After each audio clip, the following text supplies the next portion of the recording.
नमस्कार, मैं अमित श्री अरविंदो सोसाइटी की ओर से आपका हार्दिक स्वागत करता हूं। आज हम शिक्षा में शून्य निवेश नवाचार अर्थात ZIIEI कार्यक्रम के द्वारा संकलित किए गए एक रोचक नवाचार गृह कार्य परिवेश में व्यवहारिक शिक्षा लेकर आए हैं।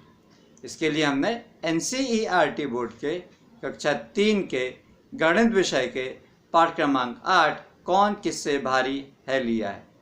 इस पाठ के माध्यम से दो या दो से अधिक वस्तुओं के बीच भार को लेकर तुलनात्मक अध्ययन और किलोग्राम के बारे में बतलाया गया है। तो चलिए देखते हैं कि किस प्रकार से हम इस नवाचार गृह कार्य परिवेश में व्यवहारिक शिक्षा का उपयोग इस पाठ को समझने के लिए करते हैं।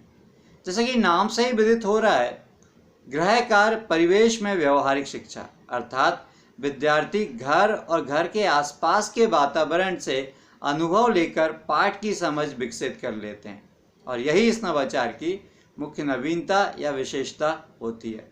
इस नवाचार के कारण न केवल विद्यार्थी पाठ की विषय वस्तु से रूबरू होते हैं, बल्कि बच्चों के सर्वांगीण विकास के लिए, बच्चों के होलिस्टिक डेवलपमेंट के लिए जो भी गुणों की आवश्यकता होती है, जैसे शिष्टाचार, अनुशासन, धैर्य, विनम्रता, परस्पर सहयोग, आत्मविश्वास आदि ये सारे गुण बच्चों में धीरे धीरे इस नवाचार के कारण आने लगते हैं।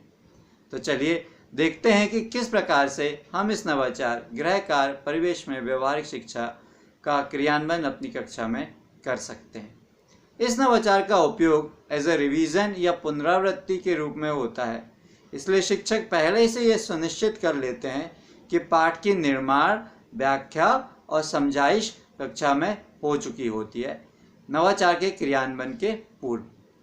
जब नवाचार का क्रियान्वयन किया जाता है तो बच्चों को एक टेबल बना के दी जाती है, एक तालिका बना के दी जाती है और वो तालिका बच्चों से बोला जाता है कि आप घर ले जाएं और घर में अपने अभिभावकों के साथ बैठ के चीज़ें समझें और तालिका भर के लाएं।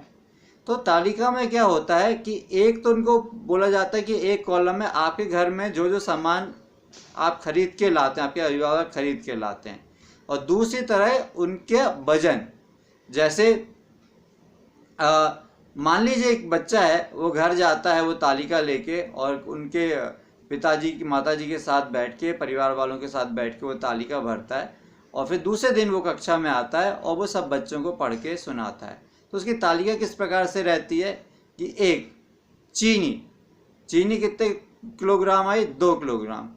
आटा कितने किलोग्राम आया? 25 किलो।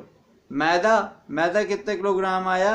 1। इस प्रकार से बच्चे तालिका अपने घर से भर के लाते हैं और फिर दूसरे दिन कक्षा में आके सब बच्चों के सामने उसको सुनाते हैं। तो उससे अलग अलग चीज़ें और उनके भार और किलोग्राम के बारे में बच्चों को आसानी से समझ में आ जाता है और ये कॉन्सेप्ट समझ में आ जाता है। और ये नवाचार का क्रियान्वयन तब तक करते हैं जब तक सारे बच्चे इसमें पार्टिसिपेट ना कर लें और सब अपनी तालिका लेके ना आए। उम्मीद है कि नवाचार का क्रियान्वयन आपको पसंद आया होगा और इसका क्रियान्वयन आप अपने विद्यालय में भी जरूर करेंगे। हमें पूरी उम्मीद है इसके बहुत सकारात्मक परिणाम आपको देखने को मिलेंगे और आपके स्कूल की लर्निंग आउटकम में भी जरूर वृद्धि होगी। यदि ये वीडियो आप फेसबुक पर देख रहे हैं तो प्लीज़ ZIIEI का फेसबुक पेज जरूर लाइक कीजिए। अभी तक यदि आपने ZIIEI का यूट्यूब चैनल सब्सक्राइब नहीं किया है तो प्लीज़ आप उसको सब्सक्राइब कर लीजिए।